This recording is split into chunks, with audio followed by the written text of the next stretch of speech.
Bro, jet Airways तो बंद हो चुकी है ना? हाँ, उससे बंद हुए तो काफी समय हो गया। फिर ये अभी खबरों में क्यों है? क्या है ये पूरा मामला? देख, नरेश गोयल पर आरोप है कि उन्होंने कैनरा बैंक में 538 करोड़ की धोखाधड़ी की है। पिछले साल नवंबर में बैंक की शिकायत पर एफआईआर दर्ज की गई थी। इसमें कहा गया था कि कैनरा बैंक ने जेट एयरवेज लिमिटेड को 848 करोड़ 86 लाख रुपए की क्रेडिट सीमा और ऋण मंजूर किए थे।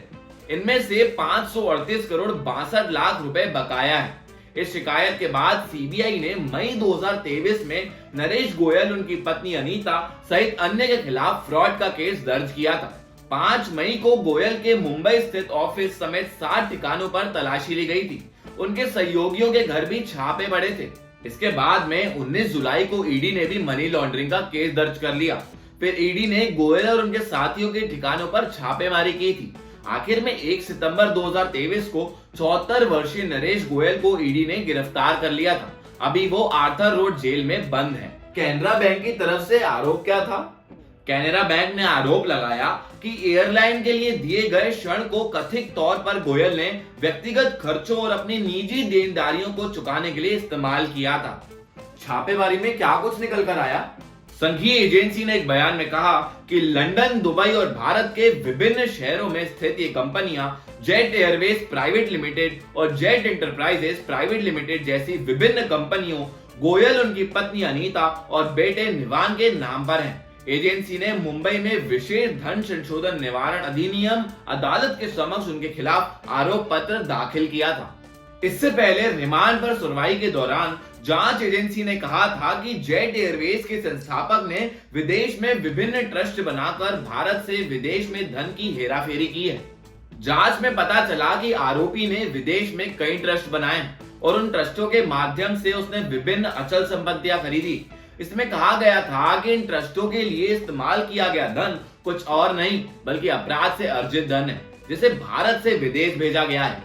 ईडी ने कहा कि उनकी जांच में पता चला है कि गोयल ने मुंबई में उच्च मूल्य की संपत्तियां खरीदी थी और बाद में उन्हें बेच दिया था। उन्होंने भारत में कंपनियों का एक जाल भी बनाया था, जिसके माध्यम से उसने बहुत सारी अचल संपत्तियां अर्जित की थी। एक ऑडिट रिपोर्ट का हवाला देते हुए ईडी ने दावा किया है कि जेट एयरवेज लिमिटेड की ओर से लिए गए ऋण का उपयोग फर्नीचर, परिधान और आभूषण जैसी अचल संपत्तियों की खरीद के लिए किया गया था। गोयल के आवासीय कर्मचारियों के वेतन और उनकी बेटी के एक प्रोडक्शन कंपनी के परिचालन खर्च का भुगतान भी जेआईएल के खातों से किया गया है। इतनी सारी जांच एजेंसियां कैसे आ गई इस केस में? देख, तुझे बता दूं कि कभी देश की सबसे बड़ी प्राइवेट एयरलाइन रही जेट एयरलाइन अपनी भारी भरकम कर्ज और नकदी संकट के चलते अप्रैल 2019 में बंद हो गई थी। यूएई के बिजनेसमैन मुरारी लाल जालान और लंदन की कंपनी कॉलरा कैपिटल के कंसोर्टियम ने जून 2021 में इंसॉल्वेंसी प्रोसेस में जेट एयरलाइन को खरीदा था। इसके बाद से एयरलाइन के रिवाइवल की प्रोसेस चल रही है। विवादों में फंसने के बाद से जेट एयरवेज के मामलों की जांच कई एजेंसियां कर रही है। इनमें ईडी, सीबीआई, इनकम टैक्स और एसएफआईओ शामिल है। तो अब ये पैसे वापस वसूल कैसे होंगे?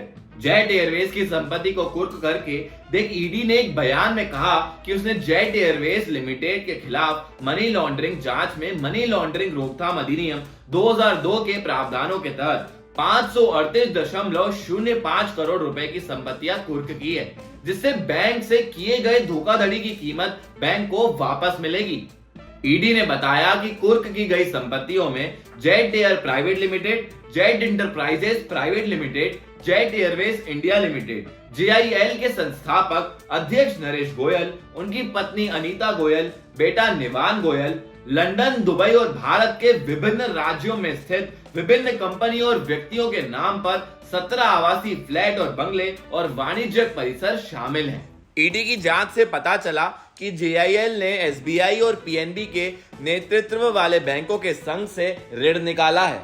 ईडी ने कहा ये सभी जीएसए लाभकारी रूप से नरेश गोयल के स्वामित्व में थे, इसलिए जेआईएल का प्रबंधन नरेश गोयल की राह पर चला और इस तथ्य के बावजूद नियमित आधार पर बड़ी रकम का भुगतान करता रहा कि ये संस्थाएं 2009 के बाद कोई महत्वपूर्ण सेवाएं नहीं दे रही थी। ये एयरवेज मालिकों को हुआ क्या है? सब कर्ज लेकर धोखा कर रहे हैं। अभी आगे क्या होना है? देख, अभी तक की प्राप्त जानकारी में इतना ही है कि जेट एयरवेज की संपत्ति को कुर्क की गई। अगले अपडेट तक आप हमारे साथ जरूर बने रहिए। तब तक आप इस वीडियो को लाइक और शेयर जरूर कीजिए और इंडिया लीडर चैनल को सब्सक्राइब भी करें।